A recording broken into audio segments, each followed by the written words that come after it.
Coming up on Super Boothers, what goes into creating a luxurious experience? How can you tell if your service is truly luxurious? Find out next on Super Boothers. Come see me live at the Photo Booth Show Europe, October 15th and 16th, 2018 in Leicester, United Kingdom. Learn from industry experts, shop a range of high-quality global providers, and get to meet other photo boothers just like you. Visit photoboothshow.eu for more information.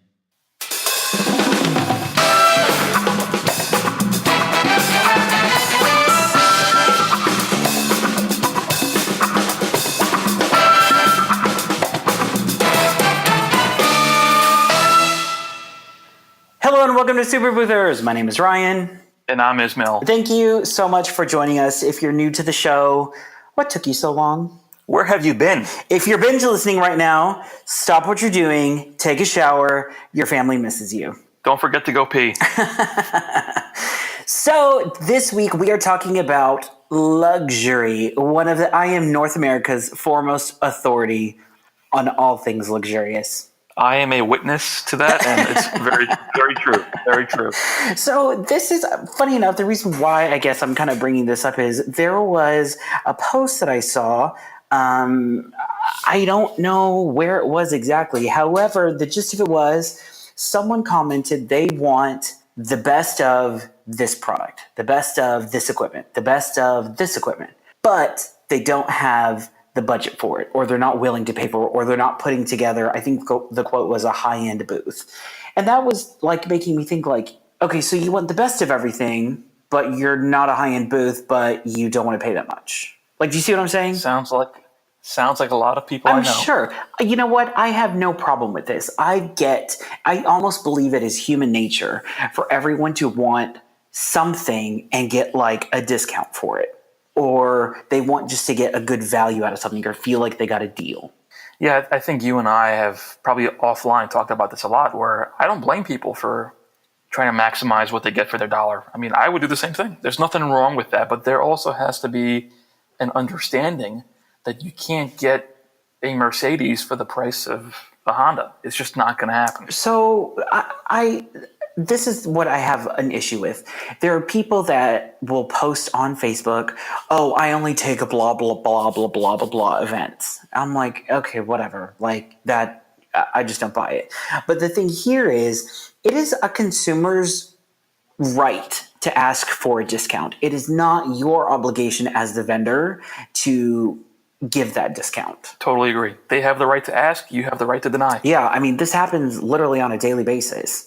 I take it back. It happens a little bit rarely now, but I mean, just this morning it happened. I'm like, no. I mean, it was just this person wanted something like a 3-hour photo booth for $250. He's like, sorry, it's like so expensive. Or sorry, he goes, sorry, you're too expensive.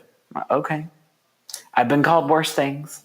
But you know what? I have the same experience pretty often, and I don't have a problem with it. I mean, you have to, just like the customer's trying to find the vendor that's right for them, as a vendor, you're looking for the customers that are right for you. And not everyone will fall into your wheelhouse. That's something that's very much overlooked. I don't believe that people, they think that they just need to like apply to the masses and, you know, everyone's your client. That's just not the case. Yeah, so did this come up because of a customer of yours, or you just saw someone else posting? No, I think it's just something that's in the air. I don't know if it was just something that was like a recurring thing. There was someone that posted, or an ad that I came across or something, where it was just like, oh, luxurious photo booth. And there was an inflatable. I'm so sorry. I don't assume an inflatable enclosure as to be something that is or represents luxury. So I just don't see it. So now this goes back to something we've talked about before, which is the words that you use, right? So when you use the word luxury, like I can see why a photo boother would want to use that word on their website to describe their service, to try and position themselves as a more premium vendor, maybe charge more. It's a buzzword. It's a buzzword. Is there any downside to using it inappropriately? Yeah, you're not going to book the client, because whenever you get someone that is looking for something that is luxury, they're going to look at it and be like, no, try again. So you're saying if you're not truly luxurious, don't bother posing or using the term, because it'll actually turn people off. No, Even if you advertise on the Knot or something, like you will see that there is like dollar signs. The same thing goes with restaurants. Like there are people that say that they're $4 vendors, but in reality, you're not a $4 vendor. You're a $2 vendor. So it sounds like one aspect of this is self-awareness, right? Yeah, very much We so. we all aspire to be better, but you have to be aware of what you like. Be honest with yourself. So how do you determine whether you are a $2 or $4 vendor? To use your analogy, like how do you know where you stand? I ain't a $2 vendor. No, I just think that you just need to look at your average ticket. Compare your average ticket to, if you've done 100 photo booths, take the amount of all those photo booth rentals, average amount, because 100 is a good number. 50 is a good number too. That is kind of representative, I think. I don't think you need to go so far as to 100, but I think what you should do is take, 100 rentals or however many photo booths you've done, divide it out by whatever and come up with your average ticket. I think that your average ticket is a good representative of, what I guess value vendor you are. That's a great strategy, actually, because the market never lies, right? So if you look over a large enough scale, like 100 events, you might be able to fool one person here or there to pay you more than, but the market will tell you what you're worth, right? Over 100 events, whatever you're able to charge is what you're worth. And if you think you're supposed to be worth $1,000 an event, but you're only getting 700, you're not $1,000 event company, not yet. So I think the self-awareness here is critical, and you actually get into trouble by trying to be something you're not, because you turn people off. They can smell that inauthenticity. That's me that smells that stench. But At least my stench is authentic. From Long Island. It's a New York joke. So this is the thing that I think that we all really need to consider is really, what is luxury? What does luxury mean? What does luxury come across as a photo booth? To me, it represents minimalism as far as what I'm actually seeing. Like, again, I don't do props. I rarely do backdrops. I really focus more on the content. I don't necessarily focus on the equipment used to accomplish that, because truthfully, that's none of really their business. All they should care about is the end product, because that's what your deliverable is. That's what's left over after the fact. That's really interesting. I think I kind of agree with that, and I would say that Apple probably really pushed everything in that direction where how much can you take away? How much more minimalistic can you get? That for some reason equates to luxury. And I speculate that it might be because you don't need, like, when you see a booth that's just the booth with no props, no nothing, there's a certain confidence that vendor has that I don't need all the fancy stuff. Yep. My stuff is good on its own, right? So it's kind of weird that less equates luxurious. And I think it's really hard for people to wrap their head around I think that. it really has most to do with service, because, I know that I'm completely comfortable with my product. I know that I can go into an event. I won't have any anxiety as to, oh my gosh, is my equipment going to work or not? I go in there. I've already discussed what the deliverable is going to be with the client, meaning the end result, meaning the layout or the design or whatever.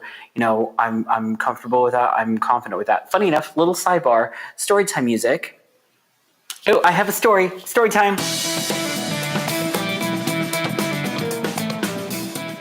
God, I love that music.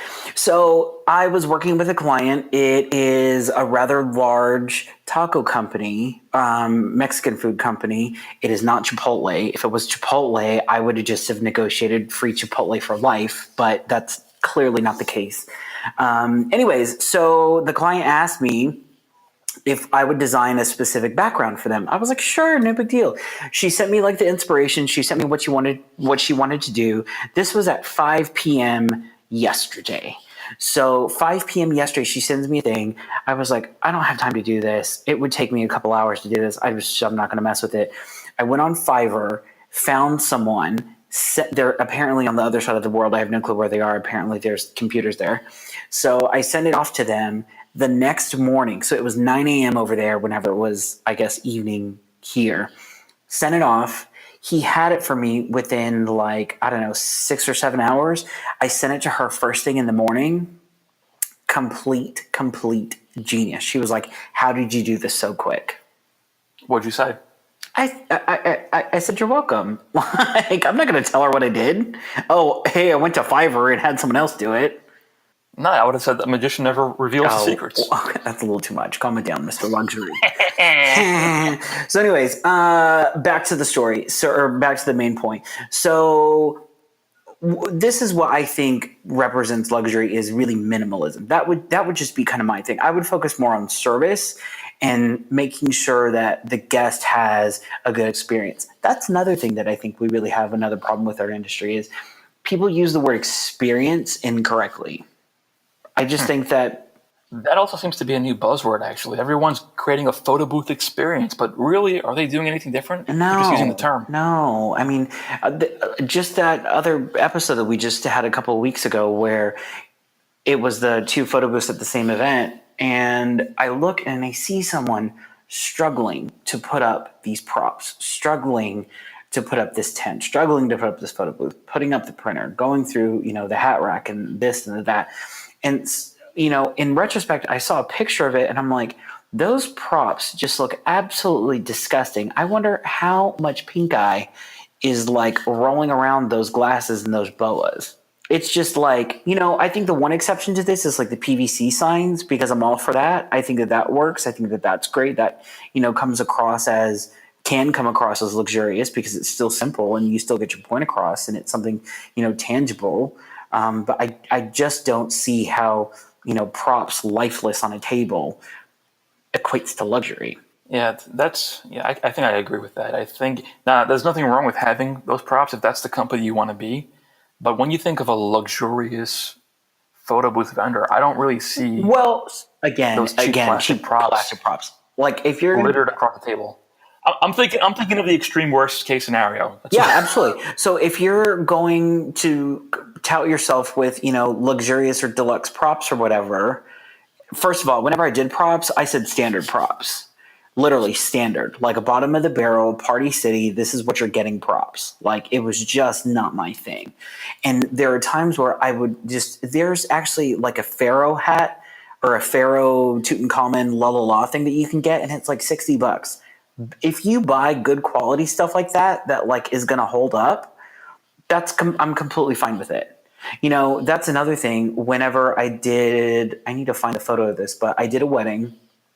The girls, but it was a lesbian wedding. I loved it. They begged me for one of the brides was a trainer and she probably could have beat me up. So that's why I listened.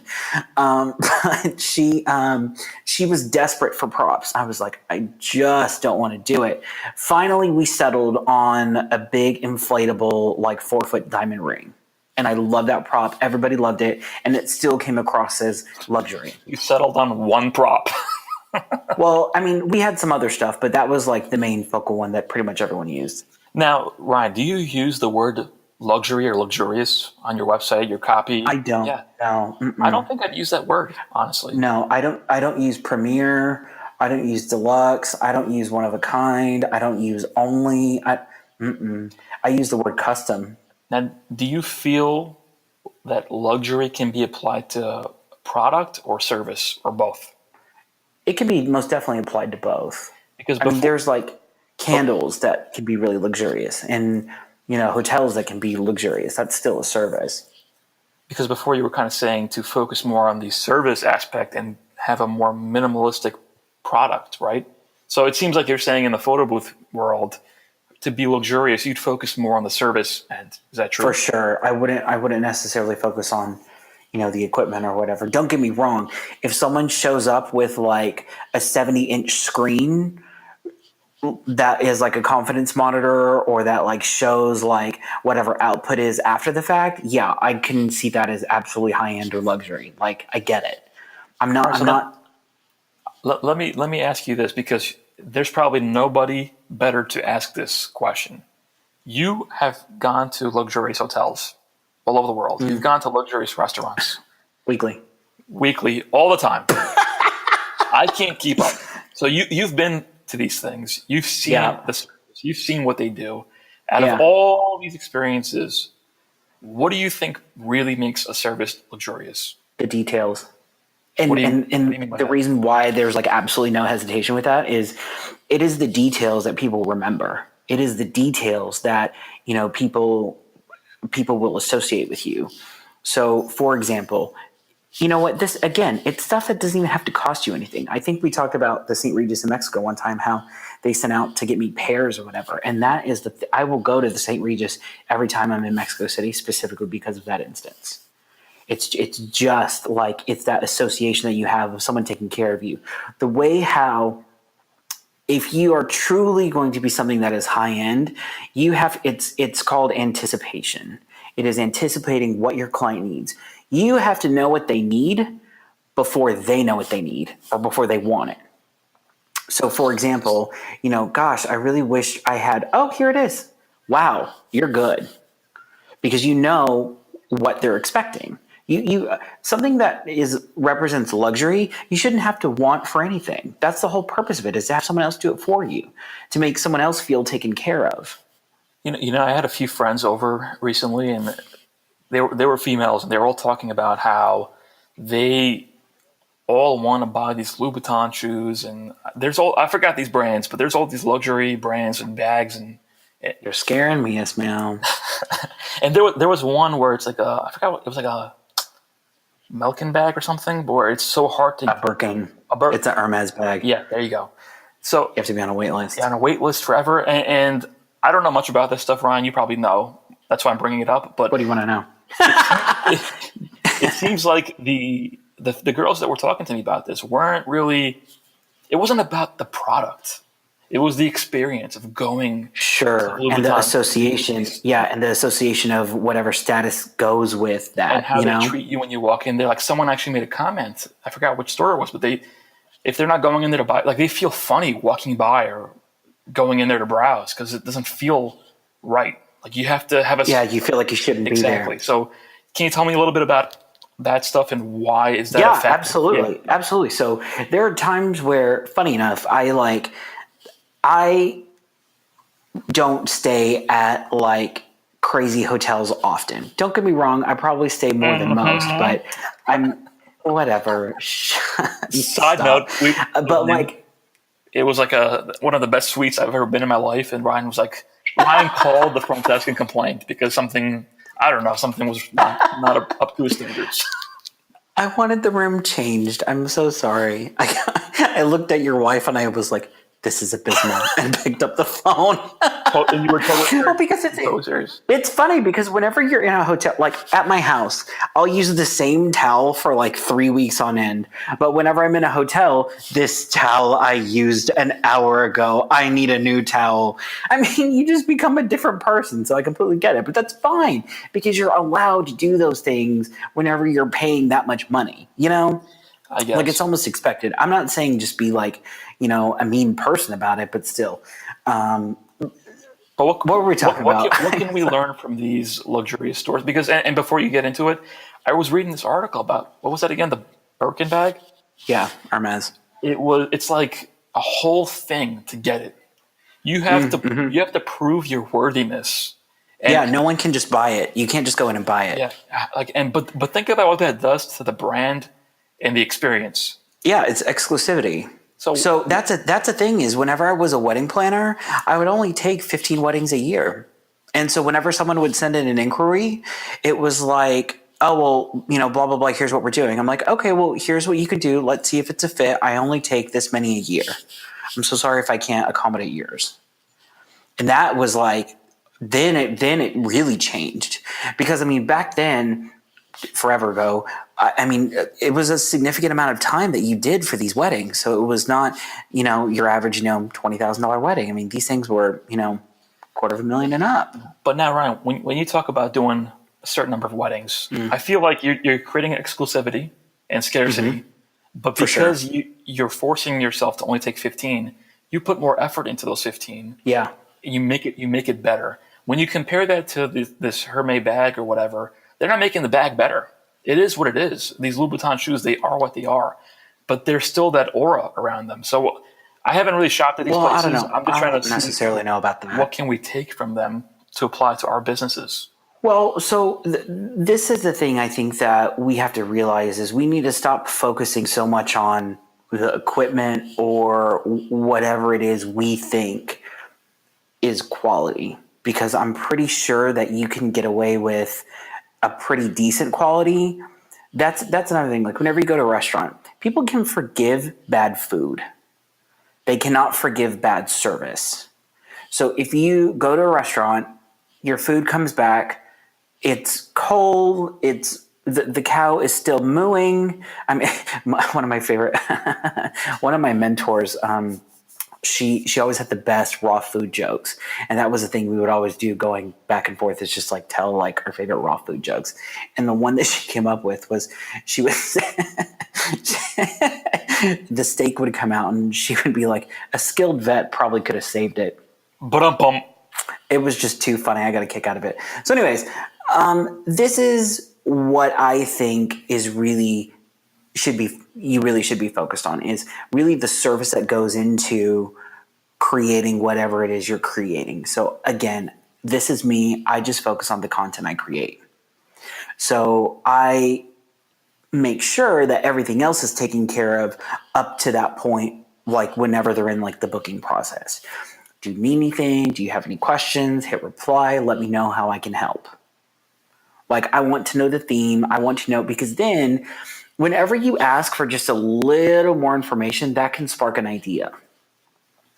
Whenever I sent one of my, it's a corporate client, it's with an agency. I said, listen, do you want me to take care of this, or do you want me to send you the specs so your people can take care of this? Yeah, she sent an email back and she's like, I love the creative things that you guys do. You take care of it. Thank you so much. Yeah, if I'm thinking about the various few luxurious experiences I've had in my life, they tend to be... Excuse me. I call BS because you've been to Fiji. Calm it down. Bora Bora as well. Don't forget. But who's counting? But they tend to be more... Wait, hold on. You stayed in a nicer hotel than I did whenever we were in Sydney. Oh, yeah, that's true. Oh, yeah. But there was a reason. Whatever. There was a reason for it that we don't have to get into right now, but there was a reason. Points. It's all about the points. It was all about the points. Anyways, I think if I'm thinking back to those experiences, it really tends to be more on the service side. Like, for example, I went to this like fancy barbershop hair salon for men in the city one time for like a special occasion, and it was great. It was a very expensive haircut, but the hair wasn't that much different than it would have been at my local barbershop. It was really the experience there. They massaged me. They washed me. They rubbed my ears, the towel, all that stuff. And you know what's the crazy thing is anybody can do that. Anybody can do that. So the question is, why don't more people do it? I think it's just because of the time that it takes. I think that a lot of people have this, especially barbershops, they have this, little 30-minute business model. Get in, get out, you're done. Like it's just a different mindset. That's another thing is I have a really hard time with people that try and sell luxury, but they themselves don't experience it. Like, fantastic point. Please continue. You should take the time to experience luxury if you're going to offer it. I could not agree. Oh man, what a great point. That's the mindset that if you are a business owner and you want to put forth a luxurious premium business, yet you are too cheap to go experience them. Yeah, you have no right saying. It won't happen. It just won't happen. It's like people that I know and this is a different topic, but it's the same idea, that I talk to some close friends of mine, and you get the idea that they think being rich is bad. Oh, you become a bad person. You have to do shady things. I hope so. To become rich. I cannot wait. But to me, if that's what you think about rich people, you will never become rich. It does not compute. And it's the same thing with what you just said. How can you create a luxurious company if you never splurge and go on these experiences yourself? I think it's a fantastic point. Well, that's another thing is I've always learned that whenever like either I'm traveling or in different places or just watching a TV show or whatever, there are little things that you can pick out that you can apply to your own business. So there was one time where whenever, I don't remember where it was. I mean, probably some like retail shop and you're buying like a little like leather good or whatever. So the receipt was given to me in like its own like little like pamphlet. I absolutely love that. Now, I remember whenever we would, that was another thing, is whenever we used to do USBs, I would have the USBs. And actually, I think I talked about this in Australia, so I think I can talk about it now. So, for example, I had a client that was spending about $40,000 on photography. And that particular photographer had these little crystal USBs made. And I love it. It was so gorgeous. It was like it was like a little like rectangle, and it had her logo engraved in it. Just beautiful, beautiful stuff. She went to Tiffany and she got this like little box that she put the USB in, and that's how she delivered her wedding photos. If someone is spending if I am spending $40,000 on wedding photos, you better believe those photos be delivered in a flippin' Tiffany box. You blew my mind with that comment. I'm sticking with it. I have nothing else to really add because it's so true, man. You hit the nail on the head with, you can't really put forward a luxurious company with great service if that's not what you experience and what you pay for. If you don't think it's worth paying for yourself, it just like psychologically won't allow you to create that and ask other people for it. Because you know deep inside it's not worth it for you. You would never be a customer of this. So how can you be a successful business owner if what you're selling isn't authentic to you? Not only that, you don't think it's worth it. You wouldn't pay for it. If you're not willing to pay $1,000 for a photo booth for one of your events, I don't think you can sell it to a lot of people. You may be able to do it a little bit, but you can't really be a successful company that way.